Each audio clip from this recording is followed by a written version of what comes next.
Yo, before we dive into all the action, I have to tell you about my glorious friends over at Green Lawn Fertilizing. Best in the business. New Jersey, Pennsylvania, doesn't matter. They're experts. Now, my wife and I have been paying attention to the outside of our home. We want it to look pretty. And, well, the grass isn't living up to the expectations, so what do? We call the best on planet Earth, Green Lawn Fertilizing. Listen to this. They've created a custom blend that will have your lawn recovering from the drought that we had last year in magnificent fashion. The first round is super important to lay the groundwork for the rest of the season. So they want people starting now. They are offering 2 free treatments and 10% off for the early birds. You cannot beat that. Green Lawn Fertilizing officially starts treating lawns Monday. So for them, spring is here. Make sure you check out the link in the description, which will take you right to their website through me, through Brodes. It'll let them know I sent you. I can't express enough how much they feel like family after working together. And mwah, their work is perfection. Yo, what is going on, everybody? Welcome again to Bleacher Report, and we have some more Eagles stuff to discuss. This is a monster offseason for Howie Roseman. It's very difficult to win a Super Bowl and to lose a lot of men, because I definitely see a world where Josh Sweat is no longer putting on an Eagles uniform. I see a world where Milton Williams gets paid and he goes elsewhere. You need to find alternatives. You need to find great players that can step up. Now, Howie Roseman alluded to potentially looking at the draft and looking at youth and young players to do it. And while that may be the case to some degree, you also need to look to resign some of these UFAs that are about to hit the market, whether it's Mekhi Becton, whether it's Zack Baun. And what I know about the history of Howie Roseman and how he normally elects to go about this is, if you are a staple, if you are a real key piece to this foundation, you don't ever hit the market. And I know it's a case-by-case situation, right? You draft Jordan Mailata as a project. You draft Landon Dickerson with a pretty reasonably high pick. You draft some of these guys like Devontae Smith, who you know is going to be a big part of this skill position core. You make a trade for A.J. Brown. You establish him as your number one, and you push forward by giving him a good chunk of change. He gets a bag, right? So normally, when you are a part of the substance and the fabric of the Eagles' DNA, you don't ever get a chance to walk out that door. You get paid early rather than late. Now, it doesn't mean all the time someone hits the market, you never see them again, because that's not what I'm saying. But with CJGJ, right, they played the game a little bit. He ended up leaving. Then you get him back later on. And, things got a little ugly there. But then it seemed like you hugged, you dapped up. You were able to get on the same page again. And the reason why this is important is because I'm trying to figure out exactly how they view Zack Baun. Because he's such an interesting development. That wasn't even his position. I remember during training camp wondering why, and now I know the answer, but he was just solidified as a linebacker as if there's no competition in the world. Now he's an all-pro, so I'm stupid. But this was a project, and then he becomes an all-pro, and how does he project? Is this who he is every year? Is he going to be one of the best linebackers in the National Football League on a year-to-year basis at his age? Does he have a 2 or 3 year run at this capacity? And then from there, you see what happens? Was this just a one-off? I have no idea. Now, Listen, when you got the confidence, when you got the swag, when you got the accolades, when you got the Super Bowl trophy, I find it very hard to believe someone with that type of work ethic, someone with that type of makeup. Remember, when everything happened with Bergie and the family, there was a relationship between Bergie, his family, and, some serious hardware. That's a big deal. That's nothing to just sniff at. So I think he's got the makeup to still be able to contribute and produce, and it just took him a weird way to establish his dominance in this league. Is he going to be the best to ever do it for years to come? Maybe not, but I think he's going to be a very, very, very good linebacker. And if that's the case, I want him to be a staple of this team. But Howie normally doesn't play the game with guys that are no-brainers.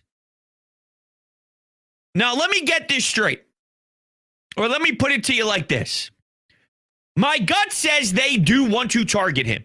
My gut says you saw the difference between a team that finally had elite linebacker play and to the teams that did not over the last few years. You were the number one overall defense in the NFL, and you had someone who was a force. And, he was everywhere. Everywhere. I remember seeing, he started on one side of the field. He flew. I swear to God, he snapped his fingers and he actually, he just transported across the field to make a tackle. And then the next play, he's in the backfield. And it's a big tackle for loss.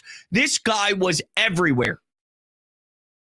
My gut says they are looking at every way possible. And maybe there is an emotional connection with Vic Fangio, with this city. And not that he's Mr. I'm taking $1 million, $3 million off because I love playing for the Eagles. Listen, when you get a chance to maximize your payday, especially when the trajectory of his career prior to this one was what it was, you got to maximize that moment. So I'm not going to sit here and say, hey, you know what? Take $5 million less because you love us. That's not the nature of the beast. Now, maybe you can have some wiggle room with a couple 100,000 here and there or something, but also Howie Roseman is a genius on how to get these guys paid and how to work in a signing bonus and how to work in certain, what's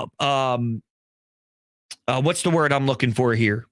Guaranteed money and all that stuff. So that's Howie 101. So he can make that happen and get creative. My point of this all, though, again, is to look at the fact that I want Zack Baun. I think they want Zack Baun. And normally you know when it's a lock. So I'm a little concerned on the mentality with Zack Baun because you're playing with fire. You're playing a game. The second you let him walk out the door and just test the waters, it opens up a can of worms. What's actually giving you some leverage here, though, is maybe other teams are afraid with the projection game. So far, this is a one-off. And how much of that is the greatness of who the Eagles are? And I'm not taking anything away from him, but I'm saying not everybody has Jalen Carter, Brandon Graham playing at a high clip before his injury, Milton Williams, DeGene, Quinyon Mitchell, CJ, GJ. It's very complimentary football here in many different ways with this Eagles team. Their offense milking the clock, allowing their defense to get rest. Then what happens? Their defense goes to work. Their run game and their passing game, you want to slow down Saquon, your passing game eats. You want to play certain coverages so AJ and Devontae and Dallas Cotter can't get going? Fine. We will run the ball down your throat and attack you by getting 7, 8, 9 yards per carry. And then before you know it, there's an explosive play from Saquon where it's a 60-yard run to the house. See what I'm saying there? Complementary football within the offense. Complementary football within the defense. Your pass rush, think about how balanced this defense was compared to 2 years ago with the Jonathan Gannon 70-plus sack season. It was either you got home or you were screwed. Now it's you got phenomenal defensive line play, you got phenomenal linebacker play, you got phenomenal secondary play. It's complimentary football from top to bottom. I even think the relationship between Nick Sirianni, Kellen Moore, Vic Fangio, that was complimentary football within the damn coaching staff. So maybe other teams look at their defense and say, well, we don't have the layers to it the way the Eagles did. If we were to bring in Baun, does it benefit us as much as we thought it would? Maybe not. So let's hold off. And then again, bada bing, bada boom, that opens up the door for Howie Roseman to have some leverage here. I think they know the importance. For him to test the waters, though, tells you they are okay and have ideas if he was to walk out the door. So it's not a slam dunk. And part of me feels worried about that because I saw what a difference maker Zack Baun can be. And while I was okay with certain linebackers in previous years, TJ Edwards, for example, fun project, worked out pretty well, ended up chasing his money. You also saw Kaiser White slip in there. You know, you've seen names throughout the years, and nothing hit like that. Nothing dominated like that. Nothing was such a juggernaut like that. And if you want to play the game that we found a Zack Baun, so why can't we find a Zack Baun again? What are the odds you get someone who you're sort of working in there in a new position and they become all pro? I don't know. Maybe the answer is very high with Big Fangio. I don't know. Mekhi Becton, same thing, right? Now, we got Jeff Stoutland University, so we have this track record of filtering in a bunch of offensive linemen that work at a high clip. But, you know, I guess Mekhi Becton, same type of story. He was a tackle, and then he gets left out in the dust there with the New York Jets, thinking this guy stinks, and then you move him to guard, and now he's one of the best guards in all of football. So they did it with two guys on different sides of the ball. So if they want to play that game and take that risk, the track record is there based off of this most recent season. But I don't know. I don't know what they're going to do at linebacker. And because they're even giving him the opportunity to see what is out there, normally, if it's a definite, we love you, we know what you are a staple of this foundation, Howie doesn't even allow for that to happen, and you get paid early rather than too late. So I know what this means. It means there's a chance this can get uncomfortable with our linebackers. And Nakobe Dean had a pretty big injury there, right? I'm not ready to move forward with Jeremiah Trotter Jr. as a full-time starter. I like the idea of him, and I like maybe the progression he could have when he consistently works. And I know how badly he wants to succeed in this city with that jersey, with that last name on that number. You know what I mean? I know the importance of it, and it wouldn't surprise me if one day he ends up being a really strong piece for you, a very useful, quality piece for the Philadelphia Eagles. But that's a big difference between, I'm trying to win a Super Bowl again. You know what I mean? So that's high expectations to put on such a youngster. Even though when he did that celebration, my goosebumps were flowing. Okay? There were things happening with my body that I had no idea could even happen while watching the Super Bowl. It was electric. And if we get that on a consistent basis, week by week, multiple times a week, who knows how this city is going to react to that. So that's sort of where I'm at with this whole Zack Baun stuff, as I really want them to make the signing happen. Now, next on my list of things to talk about is this Nick Sirianni extension. We are going to take a quick second just so I can tell you about how much garage beer is the greatest beer on planet Earth. When it touches these lips, it makes me tingle with greatness, because there's no such thing as a bad garage beer ever. 0% IPA, 100% light beer, 1,000% quality. DrinkGarageBeer.com. I am so excited to see this next version of Nick. You know, this first chapter of his career, and I guess this could be chapter 2. Chapter 1 was the weird press conference. Chapter 1 was part of that first season where I thought it was an impressive rookie year. 9-8, lose to a veteran head coach on the road with Todd Bowles, who taught you a few things. But you're on the sidelines in a playoff game on the road for your first year in the National Football League. That's a big deal. It's a big deal. It's a good stepping stone. So chapter 1 started ugly, ended with intrigue. Right? Started ugly with the press conference, but it ended with intrigue. Then year 2, you got this amazing Super Bowl run. I guess chapter 4, I guess each season's a chapter. I forget the number on the chapter for a second, but I am excited for this chapter of Nick. Post Super Bowl with an extension and just the way he carries himself, it's different. You're always on your toes because you don't know. But I like what he's forming into. And this may sound a little silly, but when he was at the podium on the Rocky steps at the museum when he was giving his speech after the victory, and he's got the Super Bowl trophy and all, I thought there'd be a part of him that would want to shove it to everybody who called him out, me included. But every single day, even to this day, Nick Sirianni did nothing. Nick Sirianni's a nobody. Nick Sirianni doesn't deserve as much love as he's getting because it was all about the roster Howie Roseman built. There are still people to this day making those claims, which is ludicrous. Look, maybe throughout the first 4 weeks of the season, if you felt obligated to have a stance on him being a little different and it's strange, I don't know how I feel about it, and the shaved head and the 50 Cent Many Men video that went viral on Twitter and the whole thing, right? I get it early on. But when he was giving his speech, I thought he'd want to stick it to those who are insanely criticizing him and not giving him any love after reaching the ultimate goal. He was as professional can get. We didn't even get forget sticking it to me. We didn't even get a loud, obnoxious just version of Nick Sirianni where he's excited for himself. Forget how he wants to say certain things to outsiders, how he wants to make a statement and send a message to people who aren't in this town, but just the goofy Nick embracing it for Nick's sake. We didn't even get that. We got pro Nick, savvy Nick. It's a sign of maturity. It's a sign of professionalism. It's a sign of a new chapter for Nick Sirianni. And while I don't want to lose the greatness of Nick, you got to find that perfect marriage. The post-Super Bowl Nick Sirianni, especially with his guy Kevin Patullo.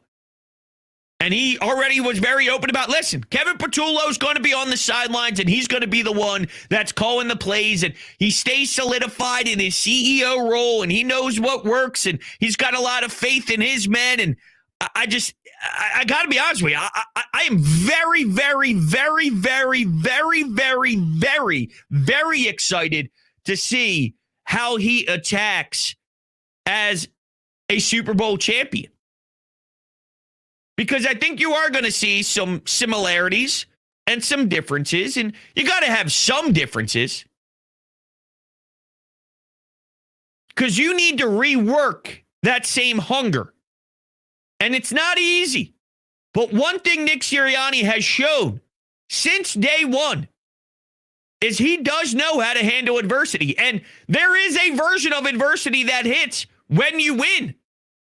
The adversity is, how do you challenge yourself again? Now, maybe it's as simple as the locker room already has that burn, so you don't have to do too much. AJ made it clear. Jalen's always going to make it clear. Howie never sleeps. And Nick is a fiery guy, too. So, you know what? I'm not telling you there's no adversity in it if you already have that sort of running around in your organization and it's already part of the DNA in the NovaCare complex, because there is still difficulties in rising to the occasion. You have the target on your back when you're on the other team's schedule. We all do W's and L's every single year. Now, we're always way off, but every year, WL, WL, WL. What do you think other teams are saying when they got to come to Philadelphia and play the Eagles? What do you think other teams are thinking when the Eagles go to their city and they got to host the Philadelphia Eagles? Perhaps saying, that might be an L. That might be an L. That might be an L. The point is, you got a target on your back to be like, we got to show up to play this Philadelphia Eagles team. We got to ball out. We got to bring it. We got to bring our best game if we have a shot to take down the behemoth. There's adversity in having to match every single week that type of fight. Now Nick has to lead this crew to respond to that. But so far, over the last X amount of years that Nick Sirianni has been in place, that's all he does. all he does is fight back adversity. Is when times get hard, they rise to the occasion, and they don't just survive. They do more than survive. They punch teams in the throat. They punch teams in the mouth, blood flying everywhere, and sometimes even teeth are getting knocked to the ground. So why would I ever believe in a million years that it will be anything different even after the Super Bowl? I'm excited for the journey because it's a brand new journey. It's a completely different path. And you don't really know what it's like until you're in it.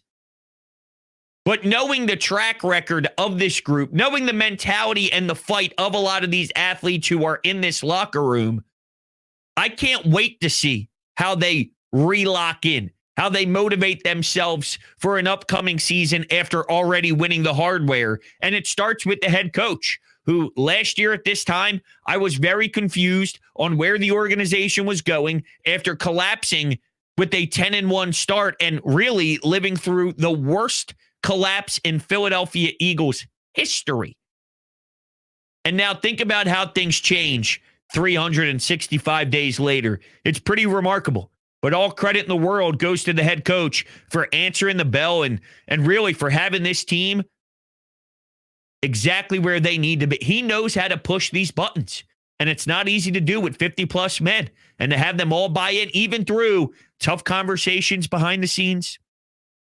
A.J. Brown mentioning that, look, times got difficult. We had to have sit-downs. We had to have talks. We had to have some serious dialogue about what we need to do moving forward to change things, because what we were doing while we were winning games, it still wasn't good enough. And we have a standard. It's not just about winning games. It's not just about the W's and L's, even though it is very difficult to grab a lot of those wins in this league. We look at it differently.